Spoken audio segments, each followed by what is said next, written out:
the Masonic Lodge. Now here's where I'll get 100 phone calls, I'm sure. I'm prepared for them, believe me, okay? Here is the General Albert Pike, who during his time 100 years ago, was the world leader of the Masonic Lodge. He said, "That which we must say to the crowd is, we worship a God, but it is the God that one adores without superstition. To you, Sovereign Grand Inspectors General, we say this, that you may repeat it to the brethren of the 32nd, 31st, and 30th degrees. The Masonic religion should be, by all of us initiates of the highest degrees, maintained in the purity of the Luciferian doctrine." Yes, Lucifer is God. Very few Masons understand what they're in until they get to the very top, and then all of a sudden they realize, wow, this is a satanic organization. Ask a Mason if he's allowed to pray in the Masonic Lodge in the name of Jesus. Watch what happens. I gave this book right here, Masonry Beyond the Light, to one of the guys at our church at Marcus Point Baptist who was a Mason, been in it for years. He said, "Brother Hovind, somebody told me you don't like the Masons." I said, "Oh, I've got many good friends that are Masons. They do a lot of good. It's a do-gooders club. But when you get to the top, you realize it's satanic." He said, "Oh, it is not. I've been in it for years." I said, "Okay, I don't want to argue with you. Read this book. When you're done, give me a call. We'll talk, okay?" He came back 2 weeks later, handed me the book. He said, "I want you to know I quit the Masonic Lodge, and I've encouraged about 6 of my friends to quit the Masonic Lodge." He said, "It's a satanic organization, isn't it?" I said, "Yes, sir." It certainly is. But see, they will run you down a particular track if they think, you know, you're a religious person, like Billy Graham is a Mason, or was made an honorary Mason, I guess. They will try to get religious people in there and make them a Mason, and they come to the meetings and they think, wow, this is a do-gooders club, you know, et cetera, and they never do find out what they're in. They spend a lifetime thinking, you know, everything's fine. Criswell at the First Baptist Church in Dallas, you know, Pastor Criswell, a Mason. The list of Masons will surprise you. There's some really good people in there who just are flat duped, in my opinion. They don't have a clue what they're in.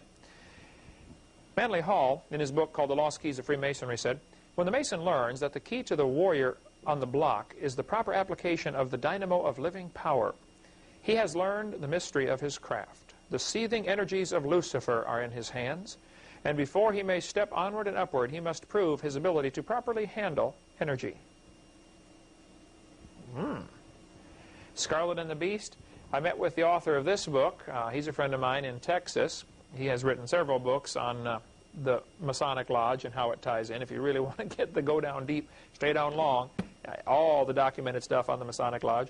He works under a pseudonym, calls himself John Henry. That is not his real name, because he knows they'll kill him if they can find him. That's the way they work, by the way. We can go all day on this. If you want more on Masons, I would suggest you read one of these books. This one's available from Chick Publication, Masonry Beyond the Light. Really good book. John Ankerberg has a great videotape and book on the Masonic Lodge. I've been on John Ankerberg's program. He and I would differ on several things, but he's a great guy. You know, I would consider him a friend of mine. He's got a good book if you want more on the Masonic Lodge. Bible says in Matthew chapter 5, swear not at all. Pretty clear, right? Here's the oath the Masons have to swear. This is one of the first oaths. They have all sorts of them at every level. The Mason, to get in the lodge, will say, "I," he puts his name in here, "do hereby swear that I will always conceal and never reveal any of the secrets of Freemasonry to any person.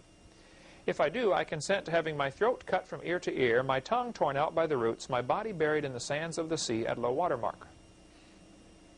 Can you imagine Jesus saying something like that? No Christian should be in the Masonic Lodge, period. Okay? If you are, you ought to get right with God and get out. Okay? I know you think you're in a do-gooders club. I've got some very close friends, some relatives that are in the Masonic Lodge that have been in it for years and don't see a thing wrong with it. They will, Judgment Day. They'll realize their time and their money and their energy has gone to support a satanic cause, and they should have been putting it into God's cause. James chapter 5, the Bible says, "Above all things, my brethren, swear not." Now, satanic groups will take certain holidays, just like Christians have holidays. Okay? 33rd degree Mason is an honorary title. In the Masonic Lodge, 33 degrees is very important. 33rd day of the year happens to be February 2nd, which is called what? Groundhog Day. Groundhog Day, right. Remember the movie Groundhog Day? The guy got to do the same day over and over till he got it just right, you know. February 2nd is the first satanic holiday of the year, is my understanding. Just like we would celebrate Christmas or Easter or something, they will celebrate February 2nd as the first satanic holiday because it is the 33rd day of the year. 1933, Roosevelt passed the War Powers Act. He ordered all private gold turned in to the government. Remember we showed you the Federal Reserve notes, 1928. It says you can redeem this for gold. 1934, doesn't say that anymore. Matter of fact, if you owned gold, you were considered an enemy of the state and could go to prison. It was treason to own gold. 1933, Rockefeller sent money to set up Adolf Hitler in Germany. Two 33rd degree Masons, Laurel and Hardy, how many have heard of them, made a movie called Sons of the Desert with all sorts of secret Masonic stuff in it. You have to watch the movie very carefully. The Masons will see these things. For instance, as Joseph Smith, the founder of the Moron Church, was dying, he was being shot, okay? He gave the Masonic distress symbol, which is like this. If you put your arm, it's supposed to be part of a square, okay? Any Mason who sees that is obligated under their Masonic oath to come to your aid and help you. If a man is a Mason in court and he knows the judge is a Mason, there are different symbols, things that they do, handshakes, grips, you know, the way they stand. They'll put their hand like this, the lawyer will. That's a sign, Judge, you better help me here. I'm having trouble with this case and I've got to win this case. And you're a Mason and I'm a Mason. Now come on, help me out here, fella. They've got loads of these things, these secret things going on that the average person's never going to catch. 1933, Vice President Henry Wallace, who was an occultist, worshipped into the occult, decided to put the Great Seal on the $1 bill. Here's a picture of the Great Seal, the all-seeing eye. Now, I take a lot of flack for this. People have argued for centuries, or for decades, what this symbol represents. Let me tell you one of the theories, all right? The eye on top represents Lucifer, the all-seeing eye. There's a gap between the eye and the pyramid, symbolizing their job of accomplishing a new world order is not quite done yet. Lucifer has not yet been installed as the chief cornerstone. Now see, Jesus Christ is actually going to be the chief cornerstone, but Lucifer wants to, he wants that job. There are 13 rows of stones. Very interesting. There were 13 degrees in the blue lodges of the Masonic Lodge. Behind the pyramid on the dollar bill, you will notice there's nothing, desert. In front of the pyramid, you got things growing, some bushes and grass and things like that. This symbolizes that they think they will bring the world out of this desert, terrible times, into a wonderful, lush Garden of Eden type of thing. On the bottom is a date in Roman numerals. Anybody know that date on there? Bottom of the $1 of the pyramid? 1776 in Roman numerals. 1776 is, of course, a famous date in America, but it's also the date the Illuminati was started. A guy named Adam Weishaupt started a group called the Illuminati, the Enlightened Ones. That'd be a good quiz question there, Becky. Adam Weishaupt started a group called the Illuminati. They had secret meetings to decide how to control the world. Their group was exposed, and they went underground. It has resurfaced numerous times, and this, of course, the individual players die off, but the cause continues. And they still have their plans for the one world government, new world order. 1933, the first Humanist Manifesto was signed. One of the signers of this was a guy named John Dewey. John Dewey is the father of our educational system here in America.